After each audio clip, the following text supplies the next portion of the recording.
Hi, I'm Dee Jacob, President of the Shoreline Chamber of Commerce in Connecticut. I'm happy you've joined me today for a video from our business education series.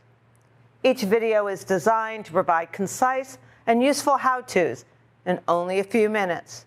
Our subjects will range from business to individual know-hows. Now on to today's presentation.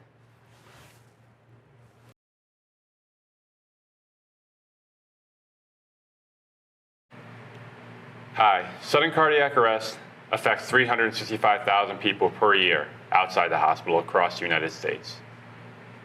Today, we're going to talk about how to use an automated external defibrillator, also known as an AED, to help save someone's life when they're suffering from sudden cardiac arrest.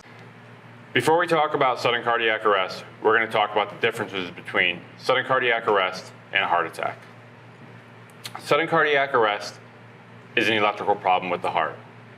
A heart attack is a circulation problem with the heart. They're two very serious conditions, but they mean different things. Sudden cardiac arrest occurs very suddenly and oftentimes without warning. When someone goes into sudden cardiac arrest, they're going to be unresponsive and not breathing. A heart attack oftentimes occurs when someone's having the very typical heart attack symptoms like shortness of breath or chest pain. And a lot of times, somebody that's having a heart attack is breathing and is responsive. Regardless of the situation, it's very important that we call 911 for someone that's either suffering from sudden cardiac arrest or a heart attack. Like we talked about in the beginning, sudden cardiac arrest affects 365,000 people per year outside the hospital. Unfortunately, less than 10% of those people survive. The only way someone can survive sudden cardiac arrest is with immediate CPR and a quick shock from an AED.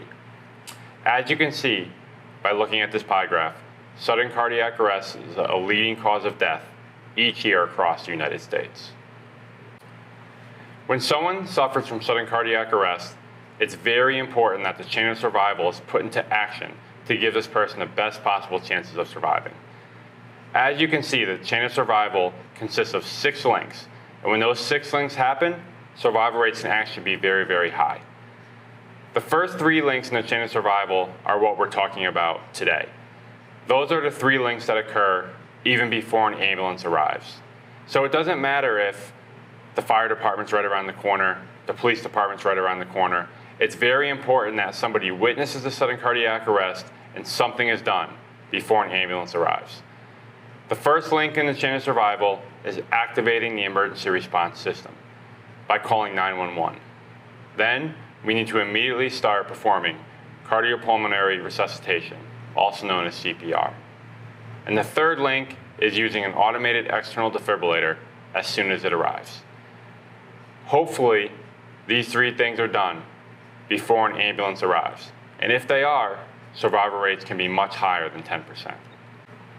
Like we talked about, the first step when someone suffers from sudden cardiac arrest is to activate the emergency response system.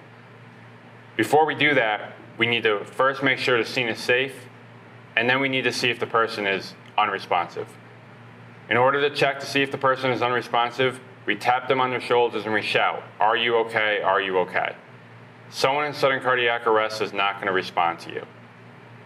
Then, we either call 911 ourselves and put our phone on speaker mode, or we tell somebody to call 911, we tell somebody to go get an AED, and we tell somebody to go outside and wave down an ambulance.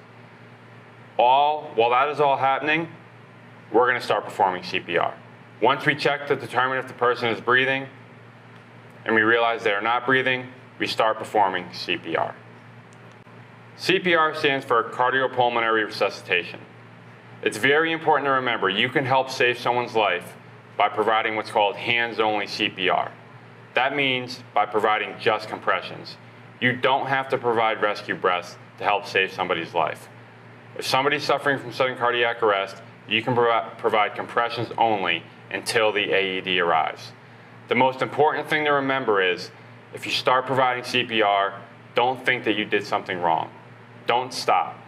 Keep going until either an ambulance arrives or until the AED arrives. Using an AED is very simple. The only thing you have to remember to do is turn it on. Use the AED as soon as it arrives. As soon as you turn it on, it'll give you step-by-step instructions telling you exactly what to do. You cannot hurt somebody with an AED. When you place the pads on the chest, the AED will analyze and determine if a shock is needed. If a shock is needed, the AED will charge and then tell you to press the flashing shock button. If a shock is not needed, if the AED cannot analyze a shock bore rhythm, it will not even charge and allow you to deliver a shock. So you should not be afraid to use an AED. Anybody can use them, and all you have to do is remember to turn it on and listen to exactly what it's telling you to do. Now we're going to give you a quick demonstration and show you how easy it is to use an AED. So I have an AED trainer here with me today. This looks just like a regular AED. The only differences are that a real AED will have black, and on all areas where you see red, a regular AED will be black.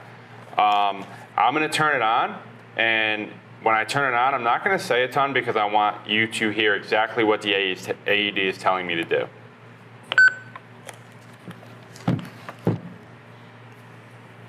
Training mode. Call for help. Follow instructions to apply pads. Remove clothing from patient's chest. Locate pads package in back of AED. Tear open pads package. Peel pads from blue liner. Apply pads to patient's bare chest as shown. Remove clothing from analyzing heart rhythm. Do not touch the patient. Everybody stay clear. Stand clear. Shock advised. Charging. Press flashing Right, shock everybody button. stay clear. Shock 1 delivered. It is safe to touch the patient. Begin CPR now. Give compressions.